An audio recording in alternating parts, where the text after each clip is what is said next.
자, 말씀을 전하도록 하겠습니다. 자, 오늘 말씀의 제목을 우리 같이 큰 소리로 한번 읽어볼까요? 시작. 눈물로 씨를 뿌리십시오. 아멘. 눈물로 씨를 뿌리십시오라는 제목으로 말씀을 전하도록 하겠습니다. 우리 앞뒤 잡아보시고 우리 마음을 담아서 우리 사랑의 인사를 하겠습니다. 사랑합니다. 축복합니다.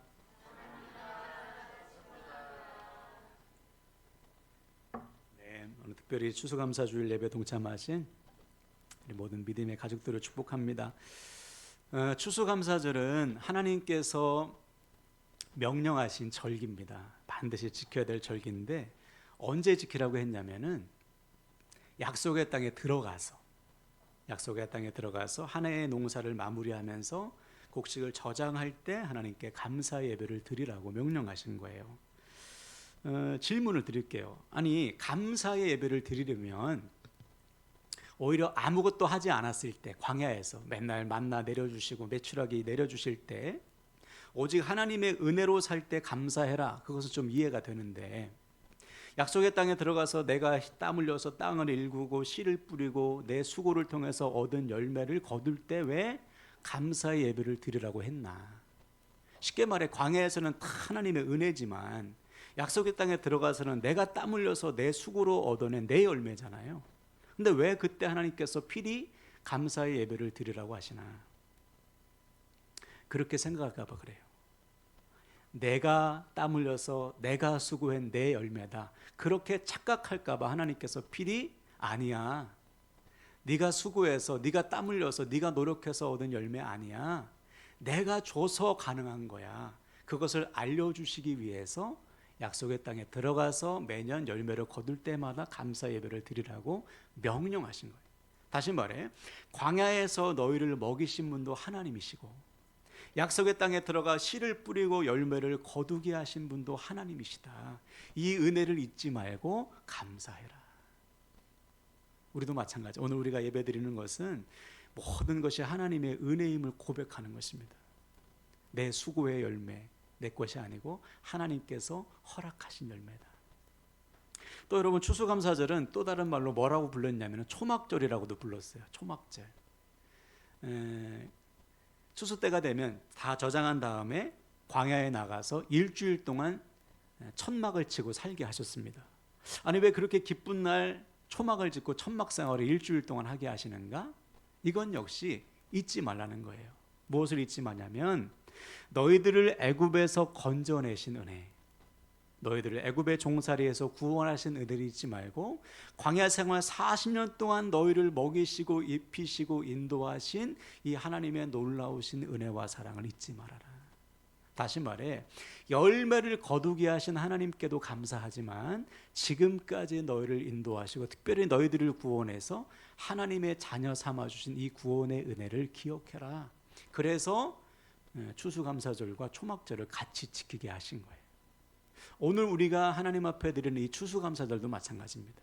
한 해 동안 베풀어 주신 하나님께서 주신 열매에 감사하는 것도 맞지만 나 같은 죄인을 구원하신 하나님의 은혜, 그리고 지금까지 내 삶을 이끄신 하나님의 은혜에 감사하기 위해서 오늘 이 자리에 모인 거예요. 여러분, 추수감사절을 맞이해서 우리를 구원하시고 열매 맺게 하신 하나님께 마음의 중심을 다해 감사하는 감사 예배를 드리는 저 여러분 되시기를 주님의 이름으로 축원을 드립니다. 자, 오늘 추수감사절을 맞이해서 제가 드릴 말씀의 주제는 열매입니다. 열매. 앞에서도 말씀드렸듯이 하나님께서 주신 열매를 하나님 앞에 드리는 날이 추수감사절인데, 이런 분들이 있어요. 하나님, 저는 하나님께 드릴 열매가 별로 없습니다. 드리고 싶은데 돌아보니까 하나님 앞에 드릴 열매가 별로 없어요. 또 남들과 비교할 때 내가 가지고 있는 열매가 참 초라합니다. 남들은 하나님 앞에 많이도 드리는데 저들의 삶은 다 잘 나가는 것 같은데 내 열매는 별로 없네요. 그렇게 생각하는 분들이 혹시 있을 수 있어요. 한 번은 미자립교회 목사님들이 모여가지고 이 목회에 대한 이야기를 나누는데 어떤 목사님이 그러셔요. 자기는 목회는 전혀 힘들지 않대요. 얼마든지 기도할 수 있고 설교할 수 있고 신방할 수 있고 뭐든지 다 할 수 있대. 그런데 성도가 없는 거예요. 신방할 성도가 없고 설교할 성도가 없고 가르칠 성도가 없고 사랑할 성도가 없는 것이 제일 힘들다는 것이죠. 그렇잖아요. 여러분, 우리 주변에 보면 수년 동안, 십수년, 아니 막 수십 년 동안 목회해도 목회자 가정 외에는 성도가 없는 교회가 적지 않습니다. 상당히 많습니다. 그러니까 강단에 서서 설교하고 싶은데 설교를 들을 수 있는 성도님들이 적은 거예요. 얼마나 낙심이 되겠어요? 또 어떤 분들은 또 그래. 열심히 쏟아붓는데 쏟아붓고 헌신하는 거에 비해서 열매가 적다는 거예요. 믿음이 자라지 않고 성품이 바뀌지 않고 인격이 성숙되지 않은, 삶이 바뀌지 않은 성도들을 볼 때마다 목사임에도 불구하고 낙심이 된다는 것이죠. 절망이 되고 힘이 빠지고. 그렇죠? 내가 열심히 노력했는데 열매가 없어. 또 열심히 노력했는데 변하지 않아. 그러면 아무리 목사라도 낙심이 되죠. 힘들죠.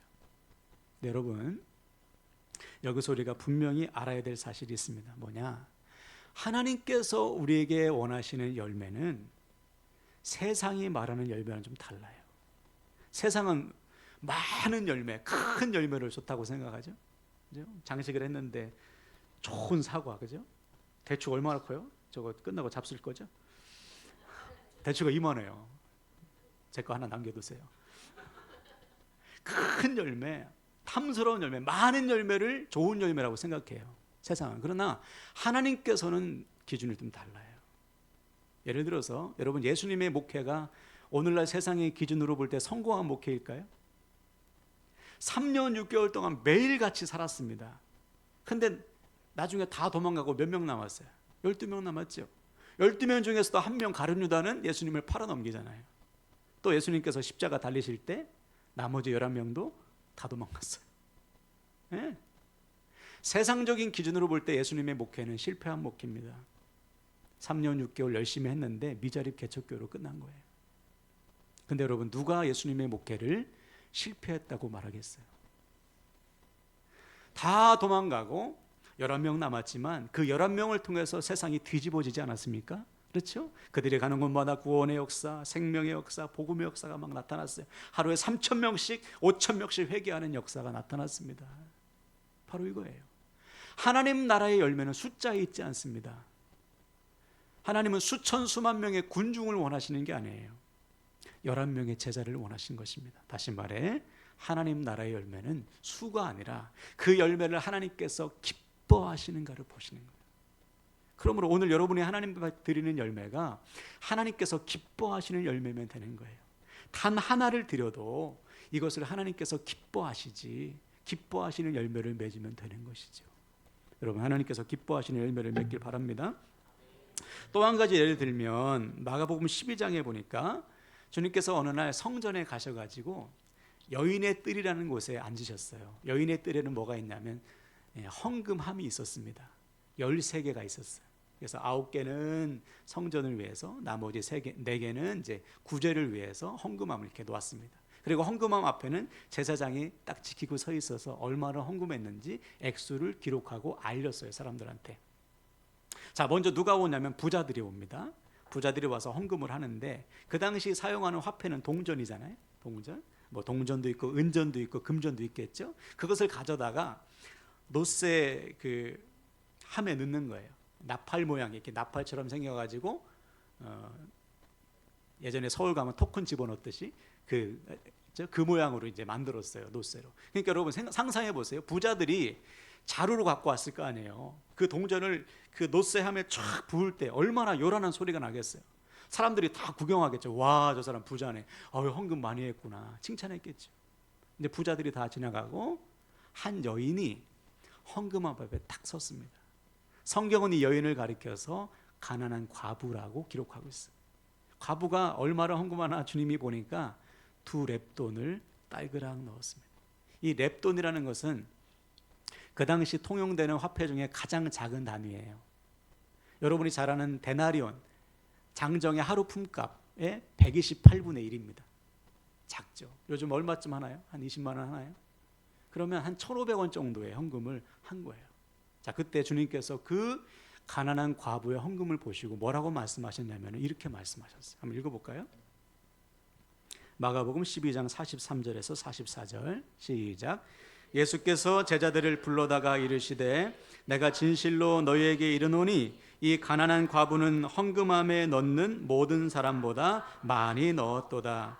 그들은 다 그 풍족한 중에서 넣었거니와 이 과부는 그 가난한 중에서 자기의 모든 소유 곧 생활비 전부를 넣었느니라 하시니라. 아멘. 그렇죠.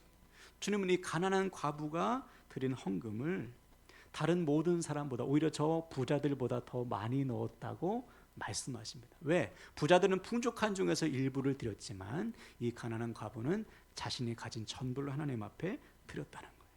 자, 여기서도 보시면 하나님께서 받으시는 열매는 숫자와 양에 있지 않음을 알 수 있죠. 숫자로 보면 부자들이 훨씬 많이 있죠. 그러나 주님께서 받으시는 것은 마음인 거예요. 얼마나 마음을 다하는 헌신인가, 얼마나 힘을 다하는 헌신인가를 보시는 거죠. 여러분 생각해 보세요. 이 과부가 자기의 생활비 전부를 하나님 앞에 드릴 때 무슨 계산이 있었겠어요? 따져봤겠어요? 아니요. 지금 자기에게 주어진 하나님의 은혜가 너무 큰 거예요. 나를 향하신 하나님의 은혜가 너무 큰데 드릴 게 없으니까 자기가 가지고 있는 동전 2개, 비록 생활비 전부이지만 이것을 하나님 앞에 기쁨으로 드렸던 것이죠. 그 헌신을 하나님이 받으시고 칭찬하신 거예요. 네가 제일 많이 했구나. 우리가 드리는 헌금도 마찬가지예요. 많은 분들이 헌금에 대해서 부담을 가질 수 있는데 여러분 하나님은 우리에게 부담 갖지 말라고 하세요. 대신에 이렇게 하라고 하십니다. 신명기 읽어볼까요? 신명기 16장 10절 말씀 시작. 내 하나님 여호와께서 내게 복을 주신 대로 내 힘을 해하려 자원하는 예물을 드리고. 아멘. 복 주신 대로 하면 돼요. 하나님께서 나에게 은혜 주신 대로 내 힘을 헤아려서 내가 할 수 있는 만큼만 하면 돼. 빚내서 하라는 게 아니에요. 내게 주어진 것 중에 내가 할 수 있는 것, 그리고 어떻게 억지로 하는 것이 아니고 자원하는 마음, 이것은 스스로 원해서 기뻐하는 마음으로 하는 거예요. 그 헌금을 하나님이 받으시는 거예요. 반면에 말라기 선지자 시대 사람들처럼 억지로 마지못해 인색하게 드리는 헌금은 하나님이 드려도 안 받으셔요. 헌금으로 치지 않으셔요. 오직 기쁨으로 자원하는 마음으로 주신 복대로 내가 할 수 있는 최선을 다해서 드릴 때 하나님께서 그 헌금을 기뻐 받으시고 그 헌금을 통해서 하나님의 선한 일들을 이루시는 것입니다. 여러분 우리가 드리는 헌금이요, 하나님께서 기뻐하시는 헌금이 되길 원하고 또 마음을 다한 헌금이 되어서 예물이 되어서 하나님께서 귀히 쓰시는 열매들이 되시기를 주님의 이름으로 간절히 축원을 드립니다. 자, 그럼 여기서 질문. 그럼 누가 이렇게 하나님께서 기뻐하시는 열매, 마음을 다하는 열매를 드릴 수 있을까? 왜냐하면 하나님께서 열매를 주셔도 드리지 않는 분들이 있어요. 복을 받았음에도 불구하고 이 복을 하나님 앞에 드리지 못하는 사람이 있기 때문에, 그럼 누가 과연 이렇게 이 과부처럼 하나님께서 주신 복을 그대로 하나님 앞에 드릴 수 있을까? 오늘 본문을 보니까 답을 찾을 수 있는데, 먼저 오늘 본문 이 시편 126편은 별명이 하나 있습니다. 뭐냐면 성전에 올라가는 노래예요. 오늘처럼 이 감사절기일 때 사람들이 성전에 올라가면서 이 찬양을 부르면서 한 거예요. 자, 그럼 무엇이 감사할까? 1절로 볼까요? 여호와께서 시온에 포로를 돌려보내실 때에 우리는 꿈꾸는 것 같았도다. 이 사람들이 지금 무엇을 감사하고 있냐면 그들을 포로 생활에서 다시 부르셨을 그때를 회상하는 거예요. 이스라엘 역사를 보면 북이스라엘은 아수르에 의해서 망했고요, 남유다는 바벨론에 의해서 망했습니다. 그런데 하나님께서 약속하신 대로 70년의 포로 생활 동안에 남유다 백성들을 다시 이스라엘 백성으로 귀환시키셨거든요. 그날을 회상하면서 하나님께서 베푸셨지, 그때를 기억하면서 기쁨으로 찬양하면서 성전에 올라가는 거예요. 여러분 다음 주부터 교회 오실 때 찬송하고 오셔요. 나를 구원하셨지, 나에게 복 주셨지, 은혜 주셨지, 나를 살게 하셨지. 농담이 아니고 진짜 한번 해보셔요. 성전에 올 때 그냥 오늘 또 가야 되나 이렇게 오시지 말고 기쁨으로 나에게 오늘 은혜 주시지, 나를 구원하셨지. 지금 그 마음으로 온 거예요. 3절을 보시면 여호와께서 우리를 위하여 큰 일을 행하셨으니 우리는 기쁘도다. 그렇죠? 이미 행하셨던 이 일을 지금 기뻐하면서 하나님 앞에 찬송하고 있는 거예요. 바로 이겁니다. 누가 감사할 수 있는가? 누가 하나님 앞에 마음을 다해서 열매를 드릴 수 있는가? 하나님께서 베푸신 은혜를 기억하는 사람이에요. 이것이 하나님의 은혜구나. 아까도 찬양할 때 많은 분들이 눈물을 흘리면서 찬양하는 걸 제가 봤는데, 하나님의 은혜를 기억하는 사람만이 하나님 앞에 전심을 다해 드릴 수 있는 거예요. 은혜를 까먹는 사람은, 은혜를 기억하지 못한 사람들, 아무리 은혜를 줘도 하나님 앞에 드릴 수 없어요. 그러나 하나를 주셔도 그 은혜를 기억하는 사람은 마음을 다해서 하나님 앞에 드릴 수 있는 것이죠. 그러면 지금 이 백성들이 하나님 앞에 감사의 예배를 드릴 수 있는 상황이었는가? 그렇지 않아요. 4절을 보세요. 여호와여, 우리의 포로를 남방 시내들 같이 돌려 보내소서. 무슨 말이냐? 아직 돌아오지 못한 포로들이 남아 있습니다. 그러니까 지금 상황은 전심으로 기뻐할 상황은 아니에요. 내 가족들이, 내 부모, 형제들이, 내 이웃들이 아직 포로로 잡혀 있어. 지금은 어떻게 보면 감사할 수 없는 상황인데 그래도 감사한 거예요. 왜? 하나님께서 이미 베푸신 은혜 때문에 저들도 우리처럼 돌아오게 하실 것을 내가 믿습니다. 그래서 남방 시내같이 돌아온다는 말은 뭐냐면, 남방 시내는요, 그 당시에 건기가 되면 바싹 말랐대요. 그런데 우기가 되면 철철 넘치는 큰 강이 됐답니다. 마찬가지로 지금 상황은 바싹 마른 강바닥처럼 감사할 수 없는 상황이지만, 하나님께서 은혜를 베푸시기만 하면 우기 때의 강처럼 철철 넘치는 강이 되어서 하나님의 은혜로 그들도 다시 돌아올 것을 믿고 믿음으로 감사하고 있는 것이죠. 우리도 마찬가지예요. 지금 상황만 보면 여러분 감사 못하죠. 그렇죠? 어떻게 1년 365일 감사할 상황이 되겠어요? 감사할 상황이 안 될 때가 더 많죠. 그러나 우리가 감사할 수 있는 이유는 이미 베푸신 은혜 때문에, 그렇죠? 이미 베푸신 은혜 때문에 지금도 앞으로도 감사할 수 있는, 믿음으로 감사할 수 있는 것이죠. 그래서 여러분, 제가 누누이 말씀드리듯이 우리가 날마다 세 가지를 선포하셔야 돼요. 첫 번째, 여기까지 도우신 무슨 하나님? 에베네셀의 하나님. 그렇죠? 모르시면 적으셔요. 여기까지 도우신 에베네셀의 하나님. 지금 나와 함께 하시는 임마누엘의 하나님. 내 앞길을 준비하시고 열어주시는 여호와 이레의 하나님. 이 세 가지만 날마다 선포해도 우리는 날마다 감사할 수 있어요. 여기까지 도우셨지, 지금 나와 함께 하시지, 앞으로 내 길을 열어주시지, 준비하시지. 이 믿음만 가지고 있어도 우리는 일평생 감사할 수 있는 거예요. 우리는 베풀어 주신 하나님의 은혜를 기억하시고 믿음으로 감사하시기를 주님의 이름으로 축원을 드립니다. 자, 그럼 마지막으로, 그럼 언제 우리 삶의 열매가 맺힐까요? 하나님 앞에 감사의 예물, 감사의 열매를, 마음을 다해서 열매를 드리고 싶은데 언제 우리의 삶에 열매가 열릴까? 시간이 지나면 저절로 열매가 열릴까요? 하나님이 다 해결해 주시니까 가만히 나는 있으면 하나님이 다 해주실까요? 천만의 말씀이죠. 오늘 본문이 우리에게 이렇게 명령하고 있습니다. 본문 5절 6절을 볼까요? 다 함께 읽습니다. 시작. 눈물을 흘리며 씨를 뿌리는 자는 기쁨으로 거두리로다. 울며 씨를 뿌리러 나가는 자는 반드시 기쁨으로 그 곡식단을 가지고 돌아오리로다. 아멘. 그렇죠? 눈물로 씨를 뿌리라. 가만히 있으면 안 된다. 반드시 씨를 뿌려야 되는 거예요. 근데 왜 눈물로 씨를 뿌리냐면 지금 상황이 그렇다는 거예요. 앞에서도 말씀드렸죠. 씨를 뿌리면 이 씨가 열매를 맺을까? 또 먹고 살 것도 없는데 씨앗이라도 먹어야 사는데 자기는 못 먹고 이 씨를 눈물을 흘리며 뿌리는 거예요. 그 상황 속에서 어떻게 눈물로 씨를 뿌리는가? 하나님께서 열매 맺게 하실 것이다. 이 믿음을 가지고 눈물로 씨를 뿌릴 때 하나님은 그 눈물을 기쁨으로 바꾸어 주신다. 그리고 풍성한 열매를 거두게 하신다는 사실입니다. 그러므로 사랑하는 여러분, 지금 여러분의 상황을 보세요. 눈물로 씨를 뿌릴 상황 아닙니까? 우리 가운데 눈물로 기도할 제목 없는 분 있어요? 여러분 가정 가운데 눈물로 기도할 제목 없습니까? 수두룩하지요. 한두 가지가 아니에요. 근데 문제는 뭐냐?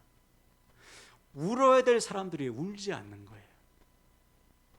눈물로 기도하고 눈물로 섬기고 눈물로 사랑하고 눈물로 인내하고 눈물로 순종해야 되는데 가만히 있는 거예요.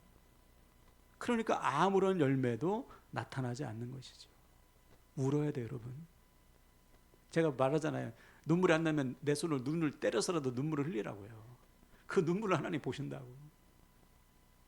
그 정도로 가슴을 치는 눈물로 씨를 뿌리는 절박함이 우리에게 있어야 되는 것이죠. 근데 안타까운 것은 눈물로 기도 안 해요. 저 사람은 눈물을 펑펑 쏟아야 되는데 안으로 모르는 것이죠. 자기의 상황을. 눈물로 순종해야 되는데, 눈물로 섬기고, 눈물로 사랑하고, 눈물로 삶을 견뎌내야 되는데 그렇지 못하는 거예요. 그 결과 아무런 열매도 나타나지 않는 것이죠. 여러분, 오늘부터 눈물로 씨를 뿌리시길 바랍니다. 물론 눈물로 씨를 뿌려도 열매가 안 날 때도 있어요. 더디 날 때도 있죠. 언제까지 주님 제가 눈물로 씨를 뿌려야 됩니까? 언제까지 눈물로 사랑하고 눈물로 기도하고 언제까지 눈물로 섬겨야 돼요? 여러분, 때와 기한은 누구에게 있습니까? 하나님께 있는 거예요. 우리가 원하는 때에 주시지 않아요. 하나님께서 원하시는 때에, 우리에게 가장 좋은 때에 열매를 주시는 거예요. 그래서 성경은 이렇게 우리에게 명령하죠. 갈라디아서 6장 9절인데 따라할까요? 포기하지 아니하면 때가 이름에 거두리라. 아멘. 그렇죠? 포기하지 아니하면 때가 이름에 거두리라. 우리가 포기하지 않고 눈물의 씨를 뿌리면 하나님께서 하나님의 때에 반드시 거두게 하신다. 이 믿음을 가지고 씨를 뿌리시길 바랍니다.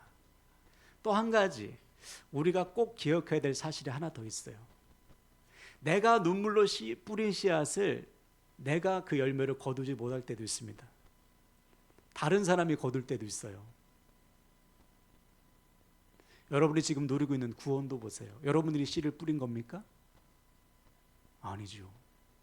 생판 모르는 사람이 나를 위해서 복음의 씨를 뿌린 결과 우리가 지금 구원의 복을 누리고 있는 거잖아요. 마찬가지로 내가 씨를 뿌렸다고 해서 내가 거두지 못할 수도 있어요. 네. 내 옆에 있는 사람이 거둘 수 있고 내 자손들이 거둘 수 있고 다른 사람이 거둘 수 있습니다. 그러면 아유 안 뿌릴래. 내가 거두지도 못하는데 뭐하러 뿌려? 그렇지 않죠. 누가 거두든지 간에 지금 내가 뿌려야 될 눈물의 씨앗을 뿌리는 거예요. 기도하고 순종하고 헌신하고 사랑하고 섬기는 거예요. 그때 나 아닌 다른 누군가가 그 열매를 누리게 되는 것이죠. 그리고 생각해 보세요. 여러분, 하나님께서 누구를 기쁘게 더 귀하게 여기실까요? 눈물로 씨를 뿌리는 사람일까요? 아니면 남들이 뿌려놓은 거 열심히 거두는 사람일까요? 물론 둘 다 중요하지만 하나님은 뿌리는 자를 더 귀하게 여기시는 거예요. 그래서 우리 복음의 1세대 있죠. 집에서 홀로 믿는 분들이 참 귀합니다. 저 같은 경우는 복음의 2대예요. 2대. 저희 따지면 3대인데 저희 고모님이 먼저 믿었어요. 고모님이 이제 할머니 할아버지를 전도하고 우리 아버지를 비롯해서 형제를 전도해서 제가 있는 거예요. 근데 지금 홀로 믿는, 집에서 홀로 믿는 복음의 1세대가 있잖아요. 가족을 위해서 얼마나 여러분 눈물로 기도하십니까? 그래서 귀한 거예요. 하나님이 뿌리는 자를 더 귀하게 여기십니다. 그리고 성경에 보면 거두는 자보다 뿌리는 자가 훨씬 더 많이 기록되어 있어요. 그렇죠? 다 뿌리는 사람이에요. 자기가 못 거뒀어요. 그런데 기쁨으로 뿌리는 거예요. 왜? 누군가는 내가 뿌린 씨앗의 열매를 누릴 것을 믿기 때문이지. 자, 그래서 성경을 보니까 뿌리는 자에 대해서 이렇게 기록하고 있더라고요. 히브리서 11장 13절을 볼까요? 현대인의 성경으로 읽겠습니다. 시작. 이 사람들은 모두 믿음을 따라 살다가 죽었습니다. 그들은 약속된 것을 받지 못했으나 그것을 멀리서 바라보고 기뻐했습니다. 그리고 그들은 이 세상에서 잠시 머무는 나그네에 불과하다는 것을 고백했습니다. 아멘. 그렇죠. 여러분, 눈물로 뿌린 씨앗을 내가 거두지 못할 수도 있습니다. 근데 기뻐했다는 거예요. 왜? 누군가는 내가 뿌린 씨앗을 그 열매를 누리기 때문에 뿌린 것으로 감사한 것이죠. 뿌릴 수 있음에 감사한 거죠. 그리고 여러분, 눈 깜짝할 사이에 이 세상, 우리에게 주어진 삶은 눈 깜짝할 사이에 지나가요. 뭐에 비하면? 영원한 하나님 나라의 영생에 비하면. 그렇죠? 이 짧은 인생을 마감하면 영원한 천국에서 영원한 상급을 누리게 될 것을 믿기 때문에 기쁨으로 뿌리는 거예요. 그때 하나님께서 우리가 뿌린 씨앗을 통해 선한 일들을 이루실 것을 믿으시길 바랍니다. 그럼 사랑하는 여러분, 내가 뿌린 씨앗을 내가 거두지 못할지라도 기쁨으로 눈물의 씨를 뿌리시기를 주님의 이름으로 부탁을 드립니다. 자, 이 시간 결단할 때 오늘부터 우리가 해야 될 것은 주어진 삶의 자리에서 눈물의 씨를 뿌리는 거예요. 씨를 뿌릴 수 없는 상황 속에서도 이미 베풀어 주신 은혜를 기억하고 믿음으로 씨를 뿌리는 것입니다. 그때 하나님께서 우리의 눈물을 기쁨으로 바꿔주셔요. 풍성한 열매를 거두게 하시는 것입니다. 그래서 우리의 눈물의 씨앗, 눈물의 기도와 눈물의 순종과 눈물의 헌신을 통해 하나님께서 기뻐하시는 열매를 많이 맺으시기를 주님의 이름으로 간절히 축원을 드립니다. 아멘. 우리 서로에게 이렇게 축복하고 말씀을 마치겠습니다. 계속해서 눈물로 씨를 뿌립시다. 눈물로 씨를 뿌립시다. 아멘, 아멘.